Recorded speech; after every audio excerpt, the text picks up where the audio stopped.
Welcome back to the Steve Hatherly Show. Linkin Park's Johan. 안녕하십니까. 저는 조한입니다. Welcome back. Thank you. Glad to be here. You got back to the country just a couple of days ago? Yes. Back to the Mother Peninsula. From the time that we saw you on the show last time until this time, how many times have you been back and forth? Oh, wow. I don't know. I'm guessing maybe 3 or 4 times. Oh, my goodness. Yeah. You must be ready for a break from the traveling anyway. No, I love it. Yeah, I bet. Yeah. I love the jjajangmyeon, the 감자탕, Oh, the Korean the food. tteokbokki, Mm-hmm. I'll just let you keep going. the pop, We'll do this for an hour. The bulgogi, the 하고 bibimbap. 갈비, 하고 고추장. The reality show's wrapping up tomorrow, did you tell me? The finals are Yes, tomorrow? tomorrow's the final episode, and it's going to be completely live. Oh, really? Yeah, so they won't edit my curse words Or the brand any of that. names. So let's talk about this. Well, actually, before we talk about the photo exhibition, let's talk about your art in general. When you started out DJing, were you doing art at that time, or is that something that came later or before for you? I was drawing since I was a kid. I used to go to church, and I didn't understand what they were saying. Some of the services were in Korean. So there's always a paper and pencil. Usually it's because they want some cash in there. Yeah. But that was my canvas. Nice. The envelopes were your canvas? Yeah. For the offerings. I wonder what the last person who got the offering thought. There's no cash in here, but there's a nice little Yeah. doodle. Again, thank you for doodling, because that's what you did the last time. Doodling sounds condescending. Yes. You drew a really cool bunch of pictures on the albums, the Linkin Park albums that I brought to the studio last time. And I guess that's what you do. You multitask when you're sitting and chatting or sitting and doing anything, that you're just drawing the whole time? Yeah, there's something relaxing about it, and I don't get to draw as much as I used to, so it's kind of nice to like just get that little bit of practice in. Gotcha. Yeah. What about photography then? Because that's what this exhibit is all about. Oh yeah, so it was about 6 months or so before we stopped touring. I got a new camera around my birthday, and I took it around with me everywhere we traveled on tour. So this photo show is a result of all those photos taken during that time. Did you know that was it intentional, or was it just you were doing it and then you thought, why don't I put this all together and make an exhibit out of it? Yeah, I think, I've been touring for the last 5 years, or maybe a little bit longer. No, it's actually been like 20 plus years. I don't know. I started thinking about how old I am just in the middle of that sentence, so it kind of went a different way. But people asking questions like, what's it like touring, and all these things, and I think a picture can tell 1,000 words. Yeah. So actually, a friend of mine, he's known as a professional photographer, but when I met him, his dad gave him a camera, and he was tour managing for a group called Cypress Hill. Yeah. And he started taking photos on that tour, and then eventually became a pretty famous photographer. Nice. And it was just, his dad just told him, hey, just take this and because you never know. Just take pictures. Yeah. Like so you'll know like where you've been. So I think something like about that resonated with me, and all, just being able to share these images with people I know. And the camera I had is pretty high resolution, so even for myself looking at it on a computer screen, you don't get to see all the detail, and I really wanted to blow a lot of them up, and you see a lot of people. We play for big crowds. And I saw one picture. I had a look at maybe 3 or 4 pictures. That's all I was able to see to this point. But the one that stood out to me the most was the black and white picture.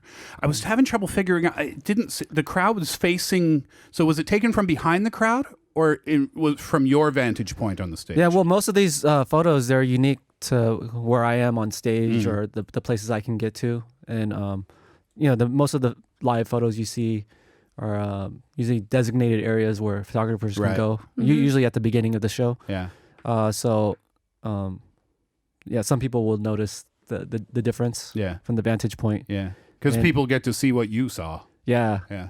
And the thing that the commonality that I saw, I don't know if it was me just being intentional about showing it, or just coincidentally that was the theme, but just the connection with fans and what we were doing. We get energized by the crowds. But if you see the show, you see a lot of the power that the fans bring to the show. All right, so let's talk about this photo exhibit more specifically. It's called Carry On. The pop-up, okay, so here's the information that you need to know to go check it out. The pop-up exhibit is July 18th.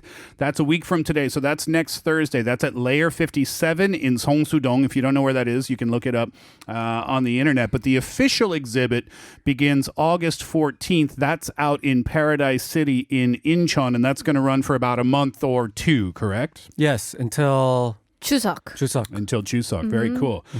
Started out in Shanghai, then Chengdu and Beijing. I don't know if I got that order correct, but it started out in China. Yes. We touched upon it the last time you were here, but only very briefly. How did it go in China? Oh, it went amazing. Yeah? We were working with Mercedes, and they had some venues which called the Mercedes Me stores out there. So they were all beautiful, and we were part of the opening of the Chengdu store. And yeah, I don't know. Just the people that came out were so cool. And when you were are you watching the audience? I often wonder that about artists, when they put on exhibits. Sometimes you see in the movies, they're in the crowd mingling, asking questions and stuff. Were you doing that, or were you watching from above, or were you just not watching at all? Yeah, I was there, Yeah. just hanging out, and then when it got too crowded, I ducked out a little bit. But I'll be there for this. For the opening, and we're gonna have a party, a whole lineup of DJs. Oh, and cool! That's awesome. I'll be spinning as well. Nice. Yes. So this is something that the last time you were here, we weren't sure whether it or when it was going to happen in Korea. We knew, I think, that it was going to happen, but the pop up is next Thursday. Will you be there for that one too? Yeah, that'll be the pop up. I don't know the schedule, but it'll shut down at a certain point, and then the after party will open in the same spot. Gotcha. It's called Carry On. Can we talk about that? Why'd you name it that way? So there's two meanings. The first meaning is associated with carry-on luggage. Okay. So with when you travel, I travel a lot, and you take what you need. So it could be your toothbrush, your favorite watch, computer, of course. I do a lot of work, make music, work on Photoshop and Illustrator. Sorry for the brand name drops. Names. You're just dropping names yes. constantly. Hannah has 3 meetings after the show now. On my Apple computer. But the main piece is my camera. I won't say the name of that camera, but that's probably the one that people want to know the most. Yes. Yeah. So the camera being an essential that I have, and I took all the photos through my travels on this particular camera, and I took a lot of photos.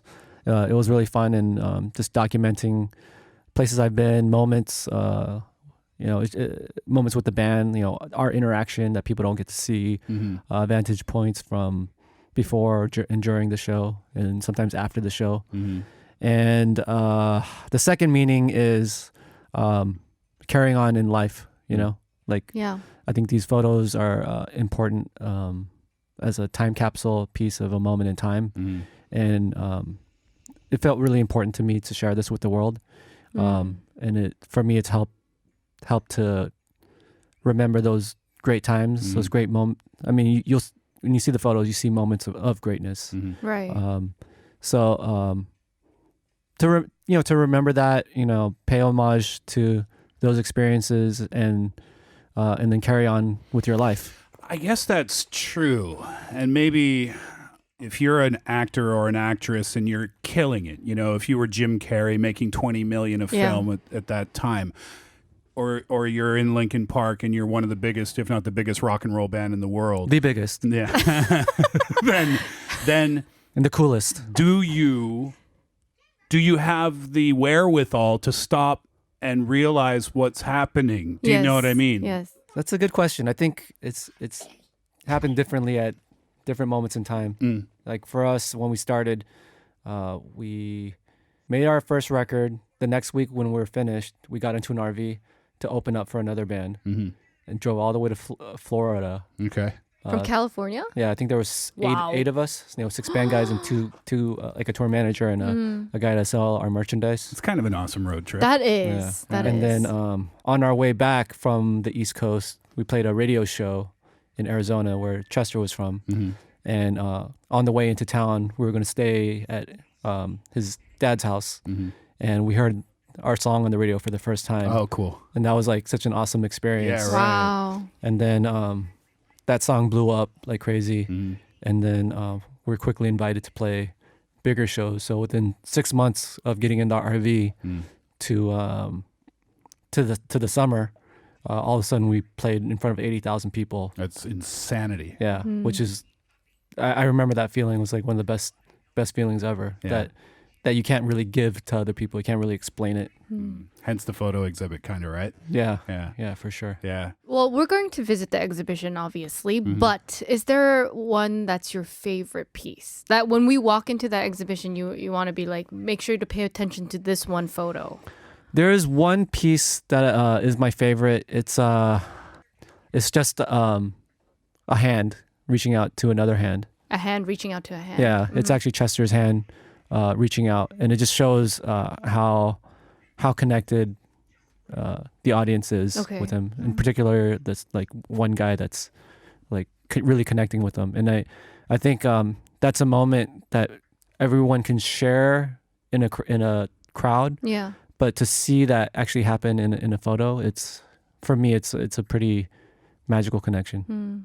How did you narrow it down to the photos that are in the exhibit? I'm sure you had tons more to choose from. Yeah, I had thousands of photos, and it actually took me a very long time to narrow it down. And I think I ended up with 69 photos. Wow. Yeah, 15 extremely large ones that are about 6 feet long, and the rest of them are a lot smaller than that. But it's still a lot. 69's a lot of pictures. Yeah. Are you planning on using the other ones? I figured people like that number. Okay. Are you planning on using the other ones at any point in time? No plans. I mean, I'm sure if someone wanted to use a photo for something, I could probably dig it up, or if any of the guys in the band wanted to take a look at it and get a print of it, then that's always there. Any going into your house? I don't know. Yeah, I hope so. Yeah. Up to you, I suppose. Yeah. Carry On photo exhibit. The pop-up exhibit is July 18th. That's next Thursday at Layer 57 in Seongsu-dong. And then the official exhibit begins August 14th. That's at Paradise City in Incheon. That's going to run up until Chuseok time, about a month or over a month. We'll listen to a song, and when we come back, we'll talk about the other thing that we need to. I believe that the official exhibit is coinciding with a music event that is happening at Paradise City, correct? Yeah, your summer is on the 15th of August. And we're going to talk about that after this. The Executioners, it's going down.